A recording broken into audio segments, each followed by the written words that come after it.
Essa loucura desse mundo digital, como é que a gente vai colocar esses meninos no mercado de trabalho se você não construir uma parceria, sabe, com os empresários, com as universidades, para criar novas vagas, novas funções e não permitir que eles fiquem refém dos aplicativos, sem carteira assinada, sem férias, sem 13º, sem descanso semanal remunerado.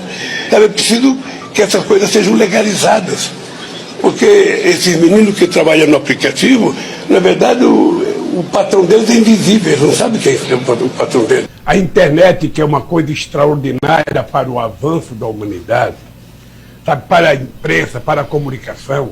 Ou seja, com a internet você não fica ouvindo apenas matéria, você interage com ela, você vira repórter, você faz perguntas. Sabe o que acontece? É uma coisa muito interessante, mas tem que ter um limite. Então, você tem que ter uma regulação. E nós, então, vamos tentar fazer uma regulação. Aqui em São Bernardo do Campo, o meu filho, eu comprava um tênis, ele tinha que raspar o tênis na sarjeta para ir para a escola com um tênis parecendo velho, para outro não roubar. Ora, eu não posso achar que esse moleque que roubou é simplesmente um bandido. Porque se a gente achar que um jovem de 15 ou 16 anos já é bandido, a sociedade não tem solução. Eu não posso ver mais jovem de 14, 15 anos assaltando e sendo violentado, assassinado pela polícia, às vezes inocente, ou às vezes porque roubou um celular. Pra quem que rouba celular para vender, para ganhar um dinheirinho? Depois vão pro bar tomar cerveja junto. E pro povo que anda a pé? Será que um assaltozinho na rua que ele mora não é melhor, não é imprescindível? Nós vamos promover o desencarceramento de pessoas que cometem pequenos delitos, que é hoje o maior contingente de prisioneiros. Quando eu vejo, sabe, essas pessoas acharem bonito que tem que vender tudo que é público, que o público não presta nada, ainda bem que a natureza,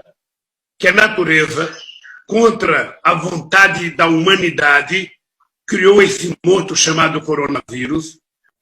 Aqui no Brasil, por exemplo, Martim, as mulheres pobres, elas morrem tentando fazer aborto porque é proibido, o aborto é ilegal. Aqui no Brasil ela não faz porque é proibido, quando na verdade deveria ser transformado numa questão de saúde pública e todo mundo ter direito e não ter vergonha.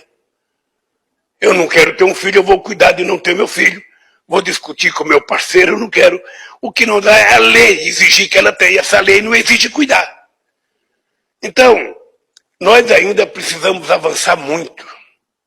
E essa pauta da família, a pauta dos valores, é uma coisa muito atrasada. Hoje, o mentiroso, ele legalizou a compra de arma. Então, quem está comprando arma deve ser o PCC, deve ser o Comando Vermelho, deve ser as pessoas que querem arma, porque eu não acredito que alguém queira uma arma para o bem. Eu não acredito. Eu tenho 76 anos, nunca tive interesse em ter uma arma. Eu tenho a minha fé em Deus e tenho o meu comportamento. É isso que é a minha proteção. Eu, quando namorava, muito tempo atrás, no Luxemburgo, eu tinha uma garruchinha 22, porque eu andava do Parque Cristo até a Vila Oliveira, até meia-noite. Eu namorava até as 11h30. Aí eu tinha que sair a pé. Era longe, Paca, e não tinha ônibus, era a pé. Então eu tinha uma garruchinha, colocava ela aqui dentro. Tirava as balas com medo que ela estourasse alguma coisa aqui dentro. E colocava as balas no bolso. Se um cara viesse pra cima de mim, eu falava, espera aí, deixa eu colocar minhas balas aqui. Eu cansei de viajar o mundo falando mal do Brasil, gente. Era bonito a gente viajar o mundo e falar, no Brasil tem 30 milhões de crianças de rua, no Brasil tem 30 milhões... A gente nem sabia, tem não sei quantos milhões de abortos, era tudo clandestino, mas a gente ia citando números, sabe? Se o cara perguntasse a fonte, a gente não tinha, mas a gente ia citando números. Eu não esqueço nunca, eu estava debatendo, o Roberto Marinho e o Jaime Lerner em Paris. Mas eu estava dizendo, porque no Brasil tem 25 milhões de crianças de rua. Eu era aplaudido calorosamente pelos franceses. Quando eu terminei de falar, o Jaime Lerner falou assim para mim, ô Lula, não pode ter 25 milhões de crianças de rua, Lula. Porque senão a gente não conseguiria andar nas ruas, Lula. É muita gente. Eu já tenho idade demais. Eu já vivi demais. Eu já tenho experiência demais. Eu não vou enganar o povo mais uma vez. Os brasileiros não são tolos e estão vacinados contra o modelo lulopetista de confundir para dividir, de iludir para reinar. Mas vejam a audácia dessa turma. Depois de ter quebrado o Brasil, Lula diz que quer voltar ao poder. Ou seja, meus amigos, ele quer voltar à cena do crime. Será que os petistas merecem uma nova oportunidade? Fiquem certos de uma coisa: nós os derrotaremos nas urnas. Lula será condenado nas urnas pela maior recessão da nossa história. As urnas os condenarão pelos 15 milhões de empregos perdidos, pelas milhares de empresas fechadas, pelos sonhos desfeitos, pelos negócios falidos. As urnas o condenarão pela frustração dos projetos de milhões de famílias levadas ao desespero, por ter sucateado a nossa saúde, atentado contra a saúde dos brasileiros.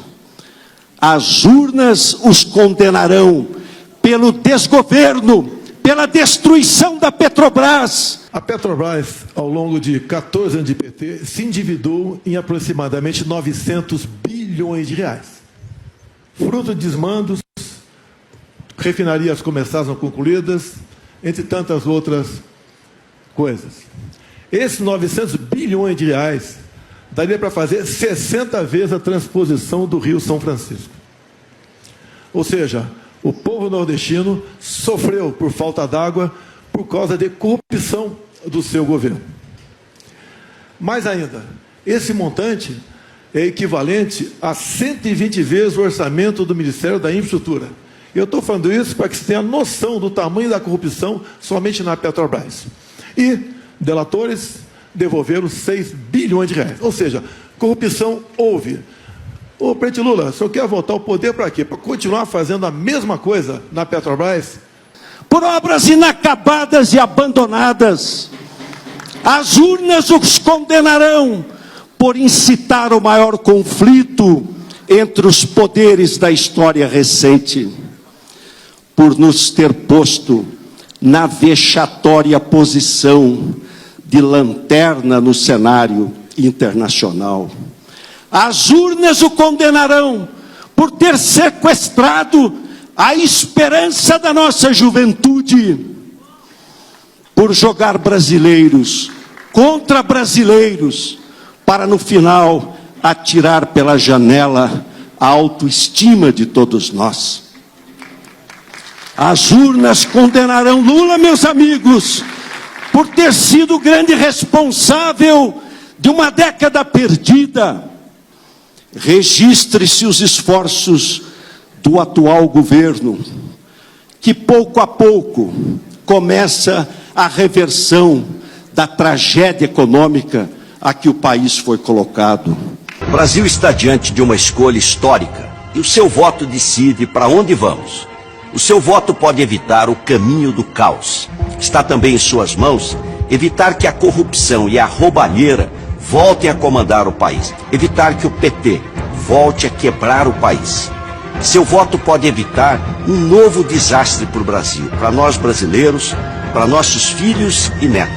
Daqui a poucos dias o Brasil vai escolher quem vai disputar a presidência, que um voto errado pode nos trazer muitos anos de prejuízo, assim como aconteceu com Dilma.